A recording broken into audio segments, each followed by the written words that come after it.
Naghayag naman ng pagtutol ang ilang taga Cebu sa impeachment case laban kay Vice President Sara Duterte.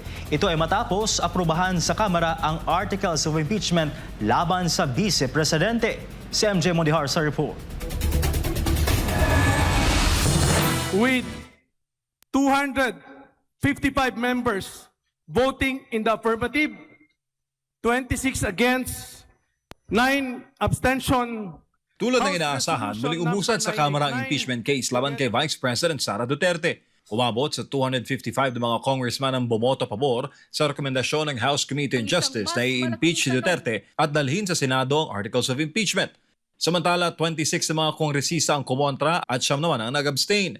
Kabilang sa mga alegasyon laban sa VP ang culpable violation of the Constitution, graft and corruption, betrayal of public trust, bribery at iba pang high crimes.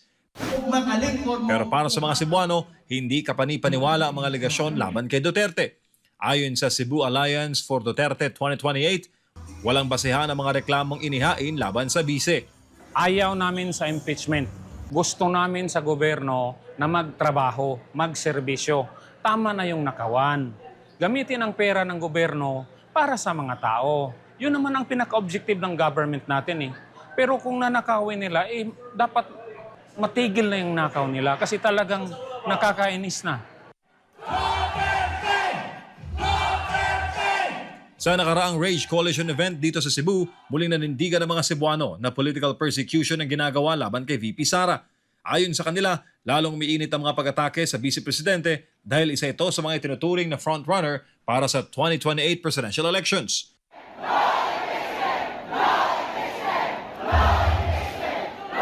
Matatandaang noong 2025, bumoto na rin ang Kamara para i-impeach si Duterte sa pamamagitan ng 250 na mga boto.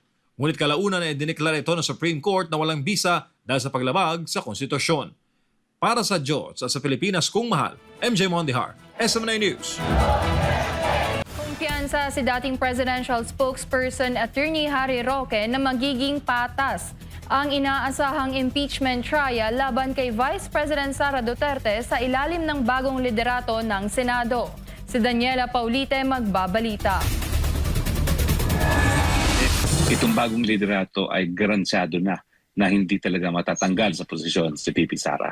Sa ilalim ng bagong liderato sa Senado, naniniwala si Attorney Harry Roque na magiging makatarungan ang magiging paglilitis ng Senado sa Articles of Impeachment laban kay Vice President Sara Duterte. Panatag din ang kanyang loob na hindi umano papayag ang Senado na magamit ang impeachment upang sirain ang reputasyon ng pangalawang Pangulo. At maniniwala rin ako na dahil nga patas ang mga liderato natin ngayon sa Senado, hindi rin sila papayag na ang ebidensya na hindi kasama sa original na impeachment complaint ay magiging subject ng paglilitis sa Senado. No? Sa ngayon, ang Senate majority ay binubuo ni Senate President Alan Peter Cayetano, Senator Loren Legarda, Senator Bongo, Senator Robin Padilla, Senator Ronald Bato de la Rosa, Senator Rodante Marcoleta, Senator Amy Marcos, Senator Jinggoy Estrada, Senator Joel Villanueva, Senator Pia Cayetano, Senator Cheese Escudero, Senator Camille Villar at Senator Mark Villar. Una namang sinabi ni Senate President Cayetano na walang kinalaman sa impeachment ang pagpapalit ng liderato sa Senado. Iginiit din niya na gagampanan ng Senado ang kanilang tungkuling konstitusyonal at ang mga magiging desisyon ay ibabatay sa katotohanan at ebidensya. Samantala, na-endorso na ngunit hindi pa formal na naipapasa sa Senado ang Articles of Impeachment matapos makakuha ng sapat na boto sa Kamara. Para sa Diyos at sa Pilipinas kumahal, Daniela Paulite, SMNI News. Walang banta ng destabilisasyon sa hanay ng kasundaluhan. Ito ang inihayag ni Defense Secretary Gilberto Teodoro Jr. kaugnay ng nagpapatuloy na usapin ng impeachment laban kay Vice President Sara Duterte. Si Almar Forsuelo sa report. Muling iginiit ni Defense Secretary Gilberto Teodoro Jr. na wala silang nakikitang banta ng destabilisasyon o kudeta mula sa hanay ng aktibong kasundaluhan kaugnay ng nagpapatuloy na issue ng impeachment laban sa ikalawang Pangulo. Sa isang panayam, sinabi ni Teodoro na wala silang namomonitor na active duty personnel na sangkot sa anumang anti-government mobilization. Anya, ito lamang ang kanilang pangunahing tinututukan.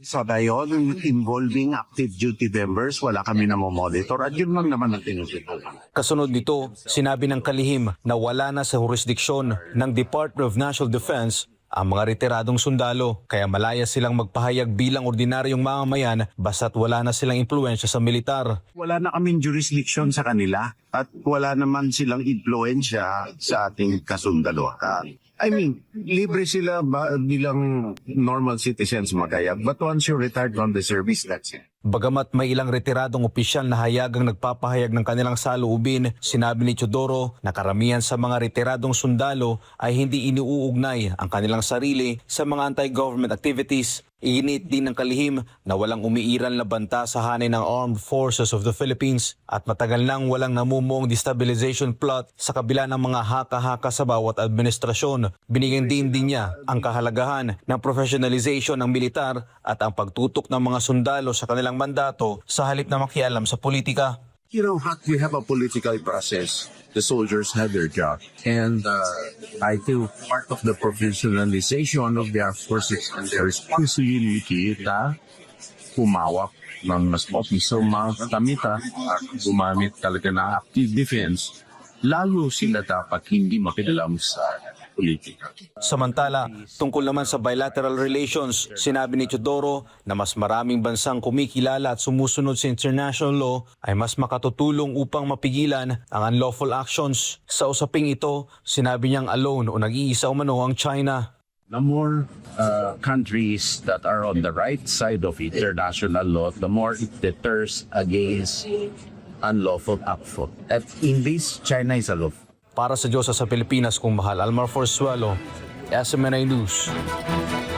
Matapos konsultahin ang iba't ibang election watchdogs at stakeholders, kasunod namang inimbitahan ng Commission on Elections sa COMELEC ang mga political party para makibahagi sa pagbuo ng election system na gagamitin sa 2028 national and local elections. Si Aaron Rojas report. Mas pinalawak ngayon ng COMELEC ang konsultasyon para sa paghahanda sa nalalapit na 2028 elections. Sa isang press briefing, sinabi ni COMELEC Chairman George Erwin Garcia na target nilang mapulong ang mga national at regional political parties bago matapos ang buwan ng Hunyo. Layunin umano nitong mabigyan ng pagkakataon ang mga partido na magbigay ng suhestyon at puna sa election system na gagamitin sa susunod na halalan. After po namin na makuha ang lahat ng suggestion ng stakeholders, ang sunod naman po nito ay iimbitahan namin ang lahat ng political parties, lalo na ang mga national at regional. Ayon kay Garcia, hiwalay nilang kinausap ang stakeholders at political parties upang mas maging organisado at maayos ang konsultasyon. Target din ng COMELEC na maipresenta sa Hunyo ang Terms of Reference o TOR para sa mga election machine at transmission system na gagamitin sa 2028 polls. Kasama sa mga pinaplansyang pagbabago ang mas pinalawak na internet voting system para sa overseas Filipino voters. Plano natin mapatawag ang mga political parties bago pumasok po ang buwan ng Hunyo. Dahil sa Hunyo naman po, ang susunod natin na ipipresenta ay ang terms of reference ng makina. Kasabay nito, tiniyak ng poll body na bukas sila sa mga rekomendasyon mula sa publiko, election watchdogs, IT experts at political parties upang mas mapalakas ang transparency at seguridad ng automated elections. Git ng COMELEC, dadaan pa rin sa masusing pagsusuri ang source code review, hardware acceptance test at random manual audit upang matiyak ang integridad ng sistema. Dati-rati po walang mga ganito ng mga nakakaraang eleksyon, pero sinigurado po natin na may ganito at mas papalawakin pa sapagkat napaka-crucial po kasi ang 2028 election. Nung pong dati may ganito na rin po tayo, kung kaya nga lamang mas malawak po ito ngayon. Sa kabila ng usapin sa budget at mga kinikwestyong aspeto ng internet voting, tiniyak ng COMELEC na tuloy-tuloy ang kanilang paghanda para sa 2028 elections habang hinihintay ang magiging desisyon ng Korte Suprema kaugnay sa online voting system. Inaasahang magsisimula ang serye ng konsultasyon sa mga political party sa mga susunod na linggo bilang bahagi ng mas maagang preparasyon ng COMELEC para sa isa sa pinakamalaking automated election sa bansa. Para sa Diyos at sa Pilipinas kung mahal, Aaron Rojas, SMNI News.